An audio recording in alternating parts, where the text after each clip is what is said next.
time do you have? All right. Meeting is starting at 5:06 p.m. 5:06, thank you. All right. Well, good afternoon, everyone. This is the April meeting of the Revitalization Trust Fund. We are meeting remotely in order to mitigate the transmission of COVID-19 virus, and have been advised and directed by the Commonwealth to suspend public gatherings. And as such, the requirement of the open meeting law has been suspended from having to access a physical location. All members of public bodies are allowed and encouraged to participate remotely. The order allows public bodies to meet entirely remotely as long as reasonable public access is afforded and for the public to be able to follow along with the deliberations of the meeting. Ensuring public access does not ensure public participation. This meeting doesn't feature, but would welcome public participation if there isn't. Please note that this meeting is being recorded and that some of the attendees are participating by video conference, actually all of them. Accordingly, please be aware that other folks may be able to see you, and to take care not to share your screen on the computer. Anything that may be broadcast may be captured by the recording. So why don't we kick things off here? First, an update from, that's nice. Did you just lose power? Apparently, yes. Let's give me a second here. Well, let's try that again.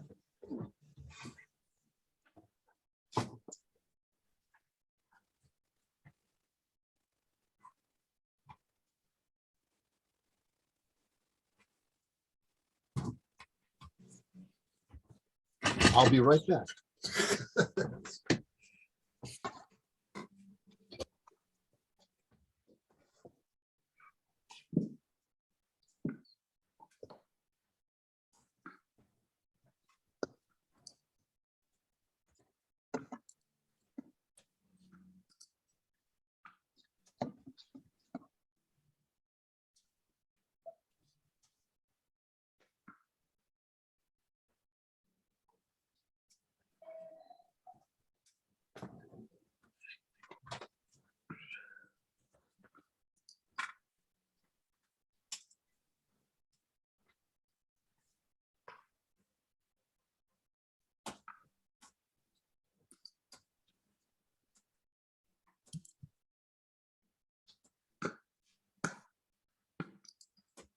All right. Let there be light.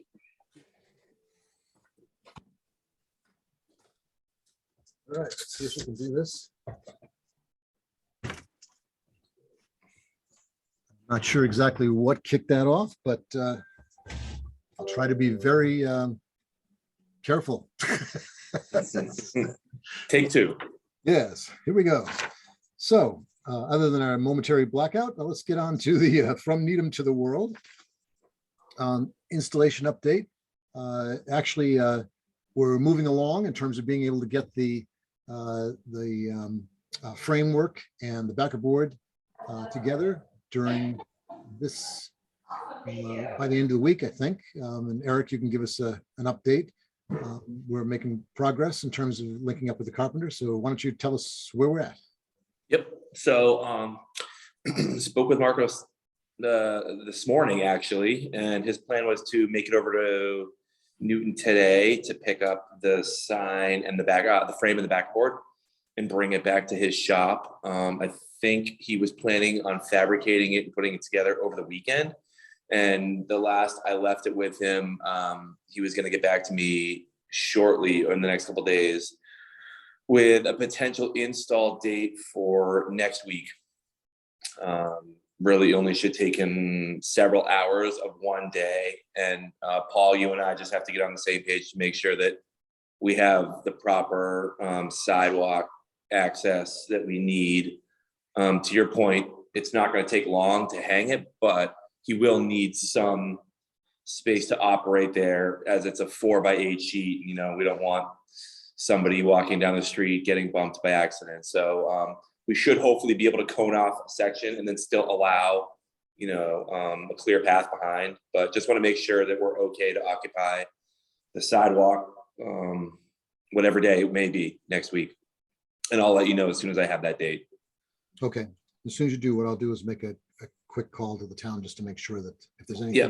that needs to And it set up. also may be weather dependent, try to catch it on a decent day so he can, not have any issues with that. So moving target, but we'll be able to pin that down, very soon. And actually, Amy, who would you suggest that I call just to verify? Would that be the chief or? Typically, it's like, I don't know about Needham, but it's either the DPW or Transportation Department that issues sidewalk permitting. And given that sidewalk is pretty deep, it's like double wide, maybe even more, they may just allow us to cone it off. They may ask for some sort of sidewalk permit. I don't know. Yeah, I can certainly ask about that. I can reach out. It's DPW, but I'm not sure if there's a specific department. So if you can give me, maybe like 48 hours in advance, I'll ask tomorrow, but. I'm happy to do it myself also. Okay. I just don't want to step on anybody's toes. I can make the call and find out within the town what permitting we need.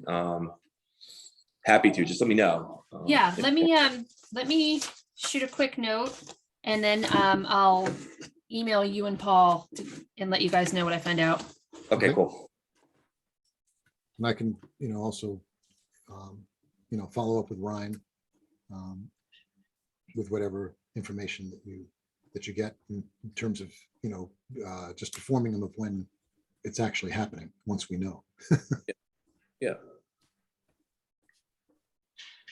Great. So one other thing that we're working on, which is not on this specific piece, but we have been basically coordinating to have the bicycle rack, the custom bike rack that was originally designed and installed on the town common, that was removed when they did the whole front end of the town common, remodel, and it's been stored. And so now we're basically going to, I've talked to Kate Fitzpatrick. She is fine with us being able to move it. I've talked to Ed Olson also, who's Park and Forestry. And so we're going to bring it to the Heights Common so that they will have this piece of this bicycle rack, which is also a beautiful piece of art. It's actually modeled after the gates of Town Hall. And Eric and Mason and myself are meeting on Monday at 9 a.m. to be able to go to the site to plot out exactly the spot. And once that's determined, and we pretty much know where it's going to go, I'll be in touch with Ed Olson, just in terms of the update, and then any other information that we need to. We would be taking care of actually doing the excavation and the installation of the concrete to be able to hold it. So we'll be able to coordinate that, and that's basically all it really involves. It's just sort of pouring a new place to install it, and then drilling it after it's ready to go, and put the legs back into the concrete and secure it with the materials, and that's it. Other thing that I'll be doing prior to that is just sanding it and respray painting so that it's all smooth and beautiful and looks as good as hopefully as good as the day we installed it. It's in excellent shape anyway, so there's not much to be able to have to do to it, but we want something to be, that people that the Heights will be really proud of, and that adds another little accoutrement to to the Heights Commons. Paul, are those rods already affixed to the bottom? Are they coming out already, or do those have to be welded on? They already are. Okay. Yes, yes. Okay, good. Easy enough. Yeah. So, So we'll pick that up Monday morning. Excellent. yes.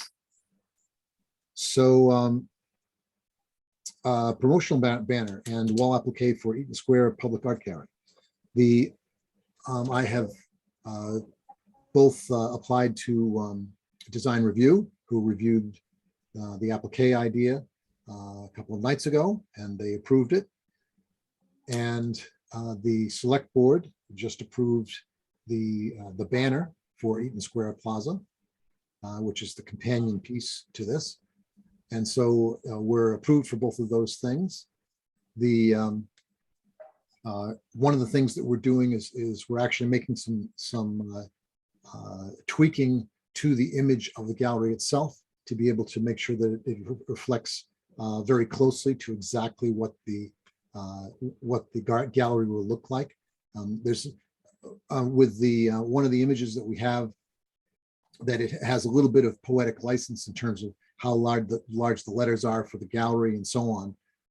And so we want to be able to actually, transform it so that it looks very similar to exactly what would be done on the site before we put these up on the wall and put up the banner. But we were actively doing that. Hopefully by the first day or two of next week, that I'll have those images. And then from there, we can just talk about being able to get them produced and put up. So that's the scoop with that. And because Amy and her great team have already gotten not only the picnic tables up on the Eaton Square Plaza, but also a beautiful tent, which sits actually right in the big circle that's in the pavement, designed for either music or a central focus point on the plaza. It looks very nice. So we're hoping a lot of people will use it. I saw people out using it today, actually. So, and it was pretty windy. So that was a really positive thing. Let's see, next. Since Brad isn't here, that we will skip over that. He was working on being able to contact the schools to be able to work on coordinating a cleanup, and that we hope to be able to do in the next month or two at Charles River Street in that general vicinity. And so we'll table that till next meeting, and we'll find out in the meantime. I'll check in with Brad and find out what's what progress he's made with that.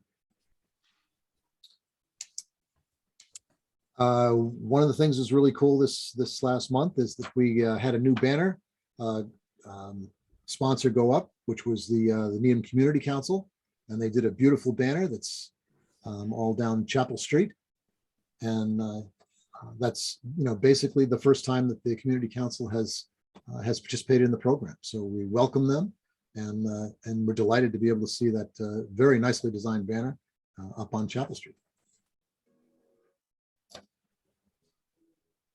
Mary Ruth, we were looking for the update on the newsletter. Again, we will hold on to that. I will check with her and find out what's up with that, since she wasn't able to attend so far anyway. The T-Mobile grant, basically the thing that's holding it up right now is just me. And because we've got this active project, a couple of active projects that are all basically in play. And I've been coordinating those because those are literally coming to fruition in the next 3 or 4 weeks. That I basically have to pull together some information, and that requires, it's relatively time consuming. So I will get back on that actually in the next week or so, and start to get that information pulled together so that Marcus can do his thing and be able to go out for more grant money to be able to help us, hopefully with the Eaton Square Gallery program. Haven't heard anything back from Rockland Trust other than the fact that they called me about a week and a half ago and just to check in so that they were still working on trying to be able to come up with some local funds that could, help kick off the Ridge Hill wall mural, and that they would get back to me as soon as they've heard something more. One of the real cool things that's happening this year, which hasn't happened for a couple of years, is that the Exchange Club is going to be back with their banner display, which is terrific. They have a full display which goes, all the way from the Heights to the Needham Center and down Chestnut Street and so on. And they voted to be able to put the banner up again. And because this is they're back being able to do the fireworks again. And so we welcome them back. This is just a really terrific thing, and they're a fantastic sponsor and a huge help to the fund, every year. And obviously for the last couple of years, they haven't been able to either sponsor their own events or or have a banner. So that's great. Let's see. We talked about the submission. Get that all set. Eaton Square applique. We got that taken care of. And I gave you the update on the custom bike rack. So for the things that we've talked about, any questions about what's been going on and how we're progressing? Paul, I just wanted to add the piece about the response from Sunita Williams. Oh, yes, absolutely. That didn't get on the notes because it happened after the thing was published. And this is a really cool thing, is that thanks to Amy, she's been reaching out through her contacts to be able to connect with Sunita. Remember, we were our desire was to be able to have on the From Needham to the World the QR code tie to a short video from Sunita that basically makes the whole thing more interactive. And incredibly enough, Amy was able to reach her. She's willing to be able to do the video, and so in the next well, Amy, you can tell me if you have any update, but in the next few weeks we should have that video in-house, and then I'll link it up to the QR code that's going to be on the first kickoff of From Needham to the World, which is slated for June 19th, which is Father's Day. The reason Father's Day was chosen is because the sponsor for the program is dedicating their sponsorship to their father, Mike Heffernan, and they thought it'd be really appropriate to be able to kick the thing off on Father's Day. So she's reconfirming with her family to make sure that Father's Day still works, and just in case everybody else is off, they have 8 kids, so they have a lot of fathers that have happened within that. So she's just going to make sure that still works for them. But what a cool thing to be able to have Sunita do this video and have it linked as the kickoff thing. So, and our hope is that each one of these, our intention is that for each one of these profiles, that we, one way or the other, will have a video. I mean, if the person has not been alive for 100 years, well, then they probably won't be able to do the video. But the reality is that we can have videos created that basically just add more depth to the story, and that might be something that the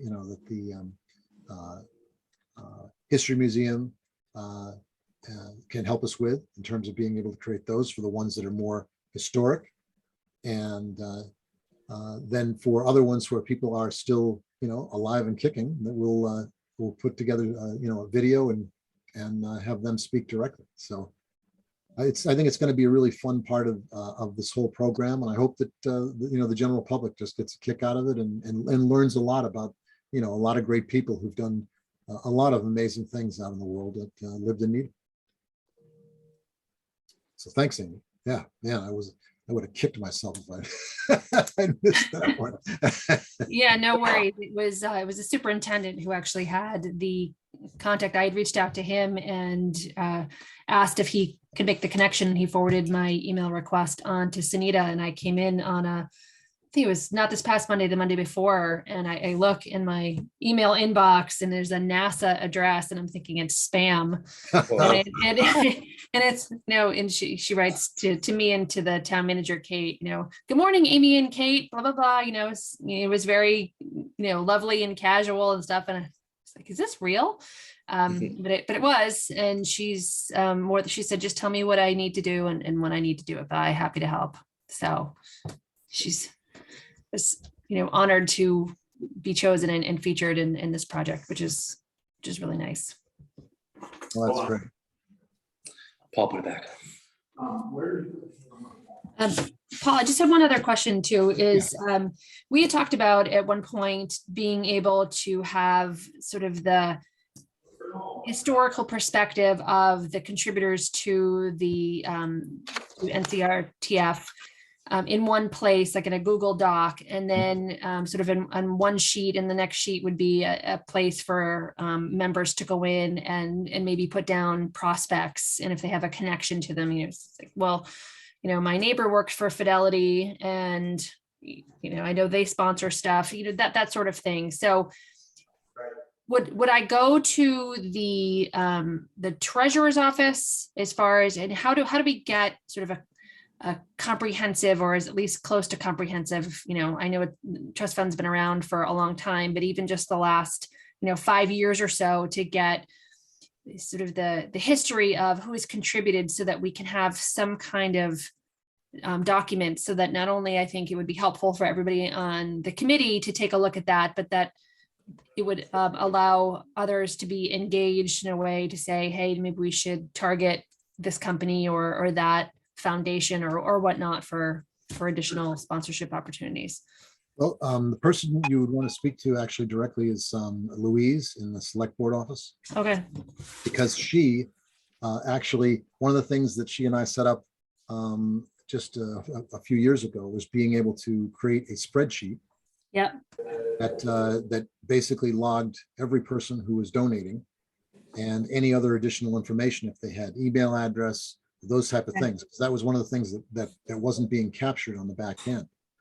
So she's done a very good job of being able to do that, and that would certainly give us, a kickoff. I've been using that parts of that list to be able to feed emails into our database for the fund, which was the intention of making sure that we were capturing emails for anybody who donated. So yes, I would talk to Louise, and they may be able to go back further in terms of those records. I mean, I have paper records of a lot of these things, and actually one of the projects that I'm working on this summer is to get them all scanned.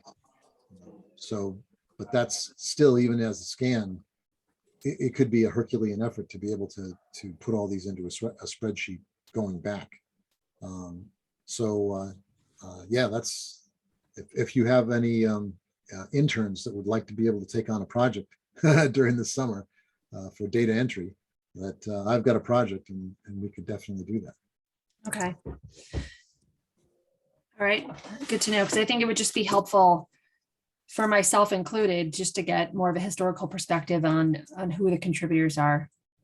Yeah, it would be great. You brought it up before, and I think that's the way to get it off the ground, is to pull those things as much as we can from the select board office for what Louise has, and then we can look into then she may know whether there are easier or easy ways to be able to go back and actually get the names that were captured for the previous people, because obviously they've been recorded because they're all donations directly to the town. Got it. Okay. Show up in the public record for every select board meeting. Got it. And then I had one more question. So that's really helpful. The other question I had is that I know that there's 3 major projects in the works and at various stages, and work being done to identify sponsors, et cetera. But what is the process with this committee if somebody has an idea to share a future project? Is there once a year, or how that the committee sort of decides on the priorities, or how does that work? Well, in the past, it's basically been people will come up with ideas to be able to do certain things, and then we talk about the project as a committee, and then decide if it's if it fits the character of the town, and is it something that we think that we can fund, and what are the logistics in terms of how it would be done.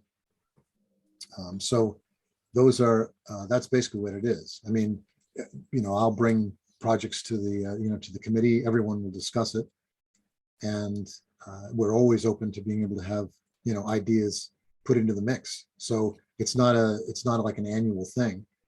We literally will look at, because we work on projects over time. I mean, we had one project, I think you might remember that, where we had created a project for the what I call the police officers plaza on Chestnut Street, and it was actually created and designed 10 years before, and we had someone who and we got it all approved and so on, and then we had someone 10 years later who really felt strongly about wanting to be able to fund it, and actually the women's club, the ones who took it on, connected with Mary Ruth, and they took it on as a project that they really wanted to do, and within just 6 months the thing was installed.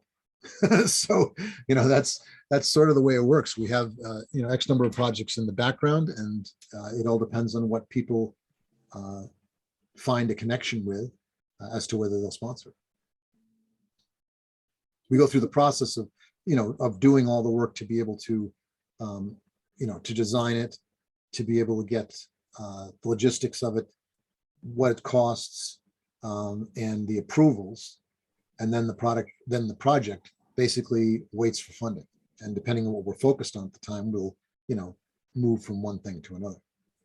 Like right at the moment, we have a project that's all approved, which is the Eddie Bruckner box wrap for Thorpe Park, and that's basically a project that is just looking for a donor. So that particular project, a lot of the box wraps we've done and how it's different is that we've done box wrap that is basically done with just using a graphic designer and coming up with a particular thing, and that as we know, the Arts and Culture Council has done a similar type of thing. The Eddie Bruckner one is unique in the fact that the way that he works, he paints everything. He doesn't work in graphic arts. He does physical paintings. And so the project is, has a cost that it's much higher because it's literally paying him to paint this four-sided painting. It's a commission. Yes, it's literally a commission to be able to do this. So that's a $5,000 project because of that, not a $1,200 project or $1,500 project. So it requires the right the right enthusiastic person to be able to do that. Or if we got enough donations into the general fund, then we could decide to allocate money to do it if that's what the committee felt was the best use of the funds. Is that helpful? I had Amy? sort of a related question, if this is a good time for it. Yeah. I was wondering, just because I'm sort of new to this, obviously, if I could have sort of an overview of the sponsorship process and like how we approach a potential sponsor and sort of how we give them an overview of what we do and what a sponsorship would entail. And the reason I'm asking is my husband works for People's United Bank, and they have been acquired by another bank called M&T Bank. I know. I have a home equity line of credit with them. This is news to you. Yeah, they've been acquired by M&T Bank. So there's a branch on Highland Avenue, as you may know, and over the course of the summer, you'll see the signage change because they're sort of making the switch. So it will now be M&T Bank on Highland Avenue. So I asked my husband if he thought M&T Bank might be interested in sponsoring a project to sort of introduce themselves to the town of Needham. And he thinks that maybe they would be. He's not involved with that at all, but he might be able to figure out, you know, who the right person at M&T Bank is to talk to about that possibility. So I was just wondering, you know, when you approach a potential sponsor, what, you know, how, I guess you'd give an overview of the kind of work we do, but are there like levels of sponsorship, or, you know, how is the amount determined? Is it just what they're willing to do? Do we have different levels and different expectations? I just don't know how all of that works. Sure. Well, in the past, what's happened basically is that we've had, we put the projects together, we create a list of what the projects are. And then it's been, you know, we look at this amazingly, you know, the last, 21 years, but all of the projects have been funded by word of mouth. It's basically people just, you know, making contact with someone. You know, it was Mary Ruth with the women's club for that particular project. The Heffernans who are downtown landlord, who got very interested in this, from Needham to the World project. The Circle of Peace came from a connection with one of the founders of Roach Brothers. It's basically been, word of mouth, private connections to different people throughout town that have decided that, they found a project that they really felt connected to, and that they really value what the town has given them and their families. And so they want to do something that can give back and would have longevity. So that's how it works. Now we've never done, or never really done, fundraisers. We did one a number of years ago out at Ridge Hill, actually, in the beautiful house that unfortunately is going to be going away. But it didn't raise much money.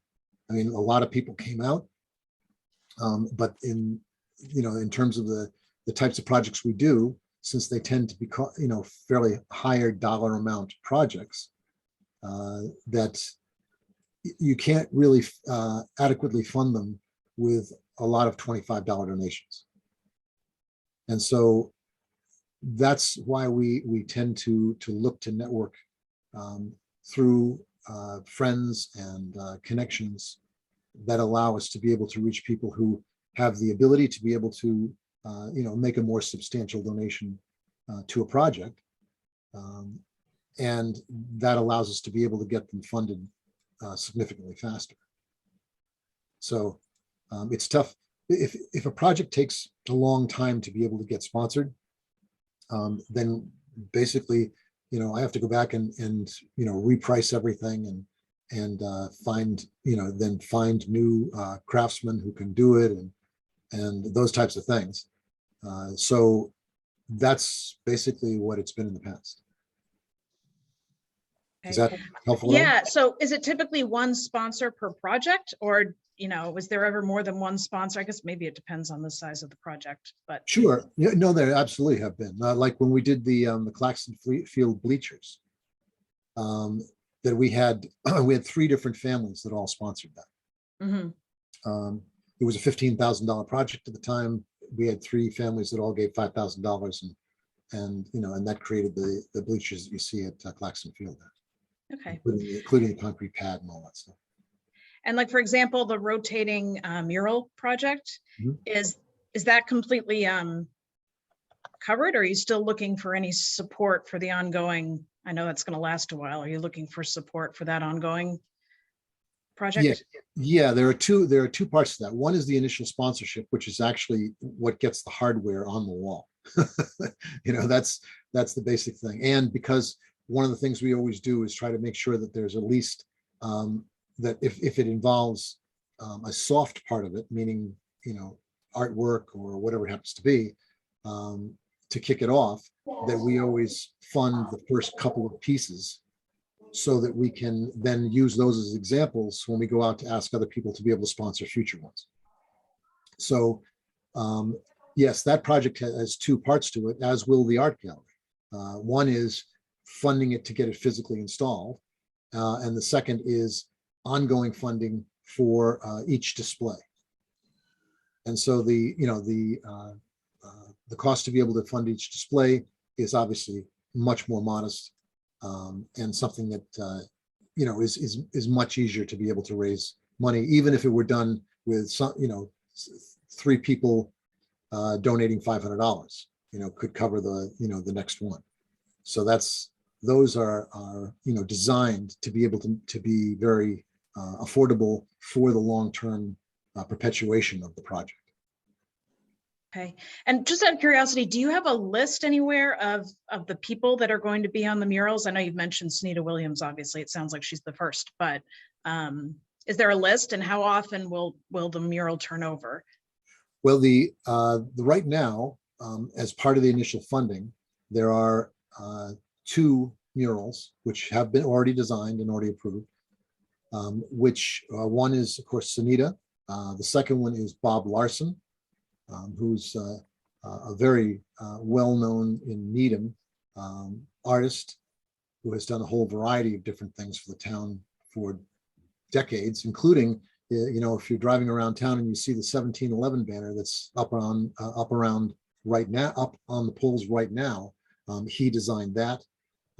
He had done all the almost all the covers to the Needham phone book for decades. Is he going to design his own banner? Say again? Is he going to design his own banner when it's his turn? Yeah. Well, no, actually, one of his great friends, Seymour Levy, who's a graphic artist that we use for a lot of our projects, who's a Needham person. He has been friends with Bob for a long time and actually collaborated on the design of the 1711 banner with Bob.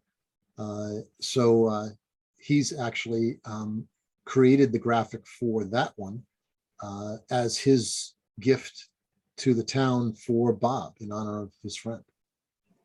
So, basically the turnover right now is scheduled for 6 months.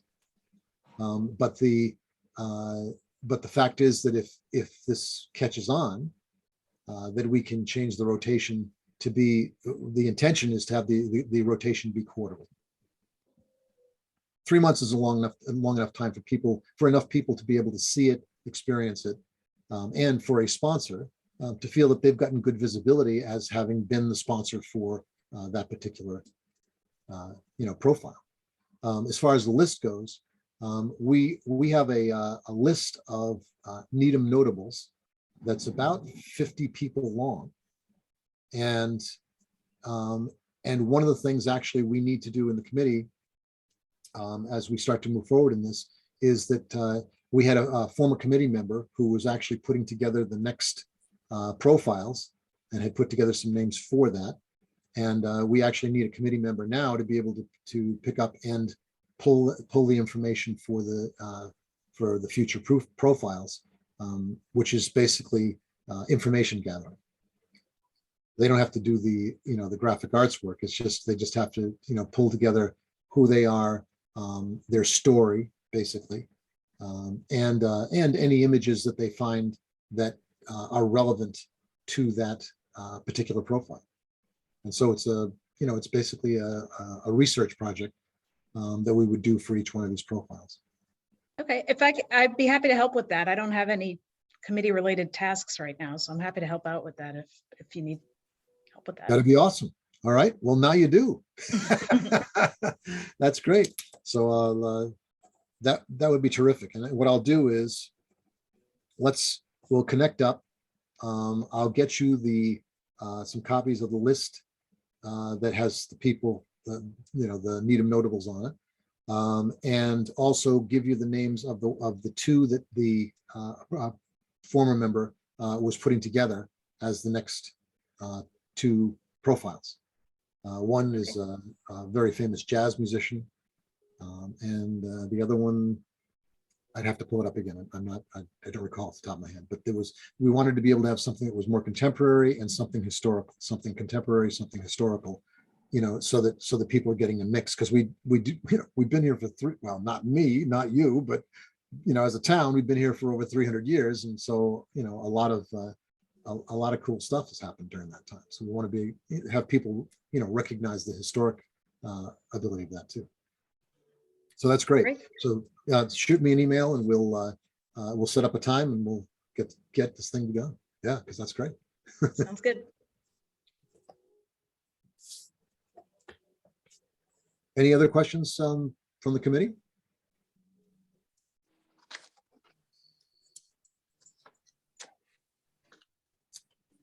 All right. Marcus, any thoughts on any of the stuff that we've talked about?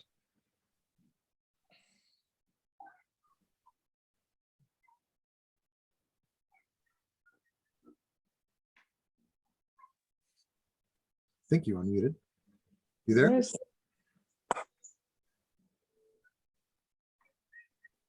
Can you hear me, Marcus?